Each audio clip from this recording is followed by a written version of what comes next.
gaurkoan Ekoetxea Txingudira hurbildu gara eta gurekin kamera aurrean Eba Montoya koordinatzailea eta Paul Ortuzar ingurumen hezitzailea dauzkagu gurekin eta datozen minutuetan urriaren 14ean ospatzen den hegazti migratzaileen egunaz hitz egingo dugu, hain zuzen ere, azalduko duzuen moduan, egun honek Ekoetxean egiten duzuen jarduerarekin lotura zuzena du eta, ezta?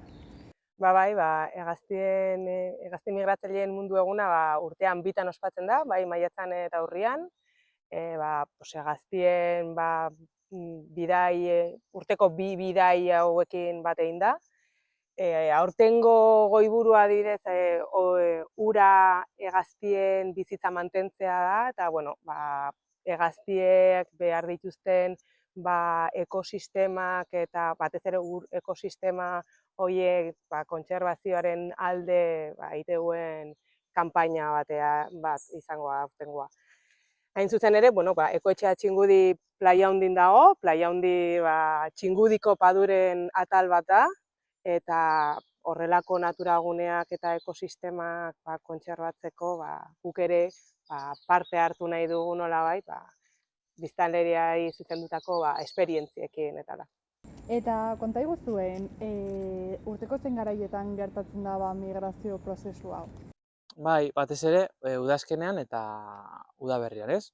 Kasu honetan udazkenean gaude, uda bukatzear dago, baina udazkena kontsideratzen dugu hegaztien ikuspuntutik. Bidaia hasi delako, hau da, Ipar Europatik Afrikarako bide hori martxan da, eta egunaren arabera hegazti gehiago edo gutxiago ikusi ahal izango ditugu. Garrantzitsua da kasu honetan haizea egotea edo ez. Iparreko haizeek migrazio hori lagunduko dute, eta bizkortu eta hegaztiak gehiago mugituko dira, esfortzu gutxiago egin behar dutelako. Eta aldiz, egun hauetan ere, hego haizea nabarmentzen ari denez, geldiune bat edo egun batzuetako pausaldi bat ere ikusi dugu gertatu dela. Orduan, hemendik egun batzuetara ipar haizea jotzen hasten denean, seguro disfrutateko aukera izango dugula gure zeruetan. Noski, eta konta iguzuen nolako espeziak ikusi ditzazkegu bidai honetan hemendik igarota? Bai, batez ere, aipatu bezala, mokozabalak, edo zikoinak, edo limikoloak, limo, lokatz eta fango artean janaria bilatzen duten espeziak batez ere. Kontutan hartu behar dugu Ipar Europan, bai Eskandinavian, Islandian, Erresuma Batuan, Norvegian, zonalde guzti horietan hotz egiten hasi da, hotz horrek janarien murrizketa dakar, eta janari murrizketa horrek baldintzatzen du hegaztiak beste toki batera mugitzeak, ez? Orduan, asko baldintzatzen du Ipar Europan dagoen baldintza klimatikoek migrazio hori beheruntze ekartzeko.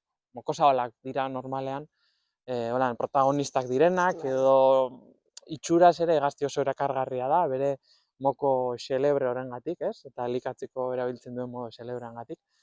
Eta taldean mugitzen dira gehienetan, eta errazak dira identifikatzeko. Bai, jendea askotan etortzen da, honea, ez?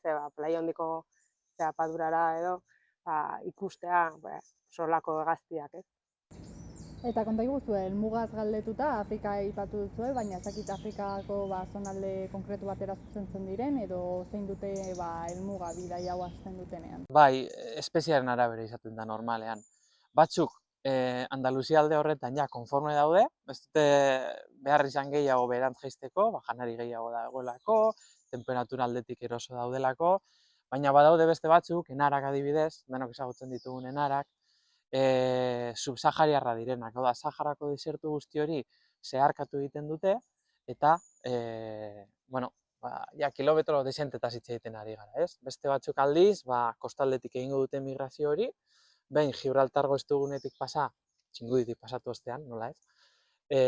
Hortik pasa eta gero, Maroko, Mauritania, Senegal, Ginea Bisau, hor badaude oso toki aproposak, ezegune oso handiak, Euskal Herri osoko azalera duten ezeguneak, eta, tokia oso aproposa da beraientzat. Eta hegaztiak miatuz esan dezakegu, gai askoren inguruko informazioa lortu daitekeela, ez da?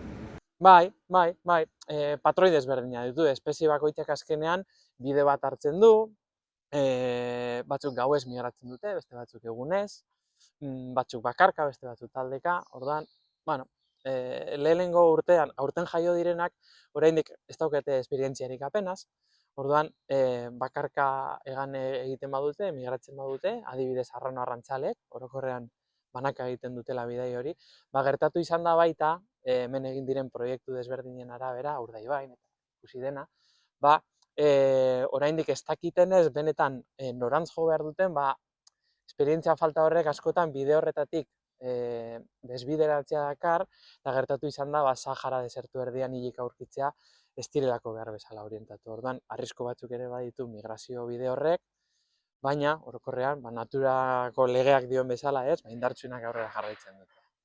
Eta konta iguzue, aldaketarik nabaritu duzuen migrazio prozesu honetan, urtero gertatzen den prozesu natural bat da, bi aldiz, baina ez dakit aldaketa esanguratsurik nabaritu ahal izan dut. Aldaketa klimatikoa dela eta egia da gero eta lehenago, ez?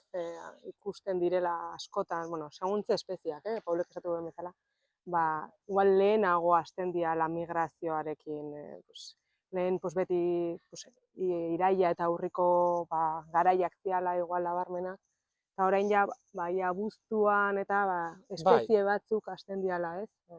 Ja migrazioarekin edo, hori... Azken finean, igual, datu zientifikorik ez da egongo, baina igual, sentsazioak, ez? Ikusten duguna, ze patroiak ere apurka-apurka aldatzen doa zen, udaberria geroz eta lehenago hasten da, udazkena ere bukatzea ere kostatzen da, orduan horrek baita, ez? Janari eskuragarritasunean zerikusia dauka, eta horrek ere baldintzatu aldu, apurtxo bat, aste bat, hobi gehiago luzatzea Ipar Europan, eta bide hori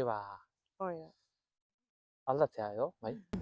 Bale, eta bide horretan, Playa Handi bezalako ezeguneak topatzea lagungarria izango da haientzako, ez, batez ere atseden hartzeko eta bidaian geldialditxo bat egiteko, ez? Bai, azkenean niri gustatzen zaidan konparaketa bat egiteko, beraientzat Playa Handi bezalako ezeguneak izango lirateke guretzat gasolindegiak diren bezalako zerbait, ez? Azkenean guk kotxe hartu eta bidaia luze bat ordu askoko egiten dugunean, nahi eta ez, komunera joan behar gara, kotxeani gasolina bota behar dugu, hankak estiratu behar ditugu, hegaztien kasuan zerbait oso antzeko zerbait izango zen. Hau da, milaka kilometroko bide horretan, atseden tokiak, energia berreskuratzeko tokiak behar dituzte, eta Playa Handi, Jaitsubia, Bidasokoko uharteak eta bar, azken finean direna da, bidai horretako gasolindegitxoak beraien. Orduan hor, lasai lo egin aldute, indarrak hartu, zerbait jan, gramoak irabazi, pisua irabazi, gero bidetik gastatuko dutelako kilometro asko egin da. Eta egonaldi hori gutxi gora bera, zenbat denborakoa izan ohi da hemen egin ohi dutena? Segun, batzutan egun batzuk pasatzen dituzte, bestetan orduak, bestetan aste pare bat, edo...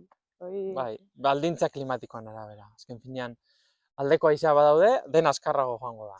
Kontrakoak badaude, ez da igual zentzuzkoa ez, haize horri kontra egin, energia gastatu, eta azkenean, beraiek migrazio egin baino lehen, pisu bat irabazi dute, masa bat irabazi dute, eta gramo horiek bidetik apurka-apurka galtzen doaz. Orduan, ez daukate energia sobera, guk oskaioa irekita hor jatzekoa nahi beste daukagu, baina hegaztien kasuan energia hori kontrolatu behar. Eta zein aholku emango zenizkiote hegazti hauek ikusi nahi dituzten pertsonei, edo hegazti hauek hobeto umiatu ahal izateko interesa duten horiei? Esango genieke ez, garai ona dela orain, justo, iraia aurria, eta gure lana hemen, Ekoetxea Txingudin, parte bat ere hori da, ez? Bai, Playa Handiko informazioa eman, hemen inguruan ditugun babesetutako eremuen informazioa eman, horretarako prismatikoen alokairua eskaintzen dugu, hegaztiak identifikatzeko gida desberdinak, esperientzia desberdinak ere proposatzen ditugu, batez ere asteburuetan eta, ibilbide gidatuak, adituekin ere inoiz elkarrizketaren bat edo beste izaten dugu, eta bueno, hemen entretenitzeko parada badago, eta batez ere orain jentia animatu beharko genuke orain. Jendea animatu denborakin hartu, lasai hartu, torri, Playa Handira, prismatiko batzuk hartuta, prismatikoak eskutan, paseo bat eman, eta gozatu, naturagunaz gozatu, eta hor, aprobetxatu bai, igual, seguntze ordutan etortzen diren, hegazti gehiago gutxiago ikusiko dituzte, ez? Bai. Baina bai, orain justo garai aproposa da horretarako. Eta ez dakit gizakiok ze punturaino prozesu guzti honetan zerbaitetan lagundu aldezakegun edo kontrakotik ere oztoporik jarri aldezakegun, nola ikusten duzuen zuek hau? Adibidez hegaztien mundu egunaren kanpaina dela eta uraren kontserbazio hori ez, edo ur ekosistemen kontserbazio hori garrantzitsua da hegaztientzat, hegaztien migratzaileentzat, ez? Eta playa hondin edo txingudiko padurak leku aproposaia esan dugun bezala horrelako hegaztientzat bere bidai luze hauetan, ez? Orduan, azkenean horrelako naturaguneak ezagutu ezkero, maitatu, zaindu, eta, azkenean hori da egin behar duguna, ez? Gure egunerokotasunean gauzak egin ditzazkegu, noski, denok bakizkegu, ez? Aldaketa klimatikoa dela eta, zer egin dezakegu bakoitzak gure etxean, horrelako, edo, honea etortzen garenean ere, ez? Horrelako lekuak zaindu, animaliak ez molestatu, azkenean gure esku dauden gauza logikoenak, ez? Edo koherenteenak, edo... Errespetuz ibiltzea toki baten, eta beraien ritmoak eta errespetatu. Horixe, eta pixka bat elkarrizketarekin amaitzen juteko, konta eguzu, ez dakit ekintza berezirik prestatu alduzuen hori hegazti migratzaileen egun hau ospatzeko, edo pixka bat migrazioarekin loturik. Bai, bera, Ekoetxea Txingudi ingurumen zentroa bezala, horrelako esperientziak eta garatzen ditugu, eta holako egun berezietan, ditugu zuzendutako, kasu honetan, hegazti migratzaileekin edo migrazioarekin lotutako esperientziak, ez? Urriaren 14an larunbatan Gorka Gorospe ornitologoarekin ibilbide bat izango dugu, goizian zehar, hemen playa hondin. Bai txingudiko hegaztiak ezagutzeko, urtean zehar hemen gurekin daudenak, eta baita garai hauetan hemendik pasatzen direnak, edo hemen ikus daitezkenak bai, pixkat ezagutzeko, eta baita komentatzen genuna, ez? Horrelako leku baten kontserbaziorako, kontserbazioaren garrantzia edo nabarmentzeko, ez? Eta gero beste aldetik, igandean, Gorka Gorosperen ibilbide honetan publiko orokorra zuzenduta dago, edo zein etor daiteke, nahiz eta hegaztiei buruz ezer ezakiena bai, ez? Bai, libre, bai. Eta gero igandean familiei zuzendutako esperientzia izango dugu, Junka Alfonsorekin, artean espazioaren eskutik. Egan noa esperientzia deitzen da, eta bertan famili bakoitzak hegazti bat diseinatuko du, ez? Eskulan bezala, eta hegazti horren ezaugarriak eta garrantzia, eta hemen txingudirekin lotuta dituen ezaugarri horiek nabarmenduko dira ere, azkenean denok ezagutzeko zenolako espeziak izan ditzazkegun hemen. Eta elkarrizketarekin amaitzeko konta iguzue, non eskuratu dezake jendeak hemen Ekoetxea Txingudin antolatzen dituzen ekintza guztien inguruko informazioa edo? Informazio guztia gure webgunean dakagu, ekoetxea.eus webgunean. Esperientzia guzti hauek doakoak dira, baino bai aurretik izena eman behar dela. Orduan webgunean sartu ezkero, bertan aurkituko dituzte astebururo izaten ditugun esperientziak, eta izen eman ezkero. Eta gero baita komentatu, sare sozialetan ere gaudela. Facebook, zein Twitter eta Instagramen ekoetxea.eus jarri ezkero, hortxe gongo gara. Esan dakoarekin geldituko gara bikote, mila esker zuen lanagatik eta gu hartzagatik. Eskerrik asko. Eskerrik asko zuei, bai.